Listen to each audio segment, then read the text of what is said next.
Una de las cosas que quiero decir, es más, me gusta que dijeras eso porque me gustaría, yo creo que, preguntarle a Pacheco esto de una persona que es de México, por ejemplo, tú y yo, Néstor, estamos acá en los Estados Unidos, Pacheco, aunque está en Costa Rica ahorita mismo, donde está Diego, no, él es de México y me gustaría preguntarte, por ejemplo, ¿cuándo Trump entró en su presidencia la primera vez, ¿no? En su primer término, él amplió restricciones sobre la ayuda que los Estados Unidos le daba a grupos internacionales que proporcionan o incluso educan, entre comillas, su aborto. Y esto limitó severamente servicios globales, entre comillas, de salud reproductiva. ¿Qué crees tú sobre esta iniciativa? Y yo me imagino que viene ahora en este segundo término de Trump también.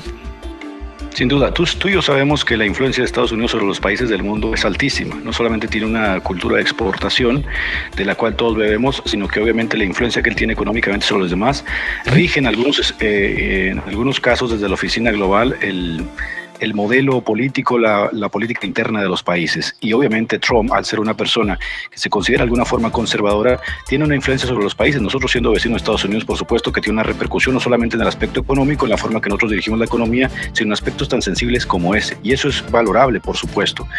Ahorita que Néstor, por ejemplo, comentaba acerca de la izquierda, es interesante que la izquierda siempre proponga el asunto de que ellos se preocupan por los pobres, por las decisiones de aquellos que la derecha está dejando de lado. Y en este caso aglomera a todas estas personas que dicen, bueno, ellos están preocupados por mí, por el derecho de la mujer es la que debería de estar tomando decisiones, no el hombre no debe estar involucrado en esto, y agrupan un séquito de votantes que a la postre va a seguir manteniendo a esas personas en el poder. Mira qué interesante, porque cuando llegamos al aspecto teológico, vemos que es exactamente lo mismo que sucedió a través de las culturas, ¿no? Por ejemplo, este live hicimos una alusión a Moloch, porque a Moloch básicamente era una deidad a que se le arrojaban los niños, que con una risa satónica, decía Aristóteles, terminaban muriendo quemados, ¿no? Y ese Moloch no solamente es una deidad que se le ocurrió por ahí a los judíos, es una deidad Baal que tenía una connotación también social, una connotación política y económica. Es decir, a esta deidad se le rezaba porque las cosechas eran importantes que surgieran, como se le llegó a rezar a otras deidades que tenían una conexión en el tejido social, política y social. De hecho, las guerras que llegaron a darse entre ciertos judíos, ciertos hebreos, se daban justamente por elementos políticos. O sea, los dioses estaban mimetizados con el aspecto social. Y lo vemos justamente hoy, bastante interesante, ¿no? Que nosotros, al hablar en contra, por ejemplo, tenemos una connotación netamente espiritual. Es decir, ¿por qué lo hacemos? Porque creemos que debemos defender estos principios que dimanan del absoluto de que existe un Dios que nos manda a vivir de tal manera. Pero ¿te has dado cuenta que muchos, si no es que el 80-90% de quienes se oponen a estos principios llegan a ser ateos, agnósticos, aborrecen el cristianismo, son feministas, lo cual te demuestra justamente el alcance de la lucha metafísica que llega a tener este tipo de cosas, el alcance de la lucha espiritual. Todos los aspectos de la sociedad, ya sean económicos, sociales, políticos, culturales, todos los aspectos de la sociedad tienen una trascendencia metafísica. Y bueno, no es el tema, pero si tú ves el arte moderno comparado al arte clásico, te das cuenta que también hay una lucha metafísica. Todos estos aspectos que nosotros defendemos lo hacemos en el mismo sentido, en el mismo tenor de lo que se llevó en el pasado. Entonces, cuando entre Trump a la presidencia, esos aspectos que también lo atraviesan a él, de tener ciertos principios que lo atraviesan del cristianismo, va a tener una repercusión, gracias a Dios, en los diferentes países en los cuales Estados Unidos tiene influencia cultural, moral, política y económica.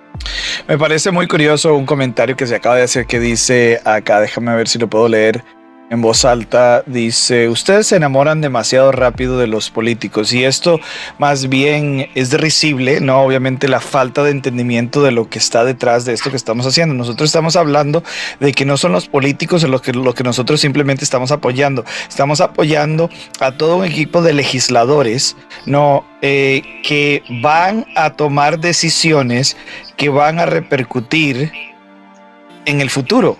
Veamos lo que sucedió en 1973 con Roe v. Wade, ¿no? Esto fue un partido político que instituyó, que se habían instituido jueces federales que tomaron esta posición y unánimemente decidieron el futuro de cientos de millones de no nacidos. Entonces, no es que estamos enamorados de políticos, ¿no? Obviamente nosotros sabemos que absolutamente todos somos pecaminosos. Ninguno de nosotros merece ir al cielo, ninguno de nosotros está sin falla, ninguno de nosotros, aparte de la gracia y la imputación de justicia de Cristo en nosotros, podríamos tener una relación con Dios. Pero lo que nosotros estamos haciendo es que debemos de unirnos a aquellos que en este momento estén a favor de los valores que se inclinan o se acercan más a la moral que nosotros podemos extrapolar, no solo de las escrituras, sino del carácter mismo de Dios. Acordémonos que Dios no es un ser moral, no hay un estándar fuera de él que le pueda decir si él está haciendo mal o bien. Su propia naturaleza es el estándar, él es el estándar de justicia, el estándar de perfección, el estándar de todo lo bueno. Entonces, cualquier cosa que se aleje de él es lo que nosotros llamamos el pecado, lo malo, ¿no? Lo feo, ¿no? Entonces nosotros tenemos que entender esto, que son las leyes que se acerquen más a la naturaleza misma de Dios que nosotros estamos apoyando, no son a los políticos. Nadie dice que Dios es un pan de, que Trump es un pan de Dios, nadie dice nada de esto, sino que debemos de tener una complejidad racional muchísimo más profunda para cuando hablamos sobre legislación y leyes a favor y en contra del aborto, porque absolutamente todas las leyes legislan la moralidad. Una ley, por ejemplo, la ley de ponerte el cinturón de seguridad, está legislando la moralidad de que tu vida no solo vale conservarla, sino la vida de la otra persona. Porque si la vida de la otra, si no existieran leyes que pudieran poner un tope a la velocidad en la que puedes manejar, entonces lo que la ley está diciendo es que la vida de la otra persona no importa porque puedes andar a 100 millas por hora o a 200 kilómetros por hora, pero se ponen estos topes en las velocidades porque así se minimizan los accidentes y más gente puede seguir viviendo, menos gente muere en accidentes automovilísticos. Lo mismo con el cinturón de seguridad. Absolutamente todas las leyes legislan la moralidad. Jorge, yo agregaría, por ejemplo, a eso, antes de que Diego me arrebate la palabra, yo agregaría rápidamente a eso que en las leyes de Solón, por ejemplo, en la antigua Grecia, había una frase que decía: la virtud hay que emularla incluso del extranjero. Y hay que recordar que en los primeros siglos los cristianos tuvieron mucho contacto con los estoicos porque compartían principios que le parecían muy cerca del cristianismo. De hecho, a los estoicos se les llegó a llamar en algún sentido también hermanos. Y en Filipenses capítulo 4 dice: por los demás hermanos, todo lo que es verdadero, todo lo honesto, todo lo justo, todo lo puro, todo lo amable, si hay virtud alguna, si algo digno de alabanza, en esto pensad. No tenemos ningún problema en reconocer que hay políticos que, atravesados justamente por los principios del cristianismo, pueden llegar a tomar decisiones que a nosotros como sociedad nos benefician. Más si nosotros somos cristianos y queremos vivir quieta y reposadamente en nuestras sociedades. Entonces no es que tomemos un compromiso a fortiori con algún político y creamos que ese político es la panacea que ofrece las soluciones de la sociedad. No, es que si hay alguna virtud en él, si hay algo bueno, si hay algo digno de alabanza, no tenemos ningún problema como cristianos decir apoyo eso, ¿no? Porque favorece a la vida, favorece la virtud cristiana, favorece a lo que es justo, a lo que es necesario dentro de la propia sociedad. Entonces, para quien diga, no, estos tíos están a favor de Trump, yo por lo menos considero que Trump tiene muchos errores morales que probablemente también perpetúe en aquellos que están en Estados Unidos, ¿no? Pero independientemente de eso, yo como cristiano tengo la capacidad de discriminar objetivamente y decir, esto favorece al cristianismo, por lo tanto, en esto yo lo banco. ¿Cuál es el problema con ello? Y no solo a él, a cualquier persona, ¿no? Al extranjero, donde venga, donde esté. Sí, vamos a quería justamente resumir este tema en lo siguiente. Todo ese comentario tiene la presuposición de que nosotros vemos un político, nos enamoramos de él y seguimos sus ideales porque seguimos al político, y esto tiene el tema exactamente al revés. Nosotros tenemos claros los ideales, sabemos lo que es bueno, lo que es correcto, lo que es verdadero, porque como bien nos está diciendo Jorge, esto viene de Dios directamente. Entonces seguimos estos principios y vamos a escoger al político que mejor se alinee con esos principios. no seguimos los principios del político, no, seguimos los principios eternos que vienen de Dios, y escogemos el político que mejor se alinee con respecto a eso, y sobre esos principios también podemos juzgar si el político hace bien o no las cosas, como en Trump, como Pacheco nos está diciendo en el caso de Trump, y según eso también podemos escoger quién es la persona o el conjunto de personas que vamos a elegir en cada momento, teniendo en cuenta que al final de cuentas estamos escogiendo un político y no un mejor amigo, no un papá, no un familiar cercano.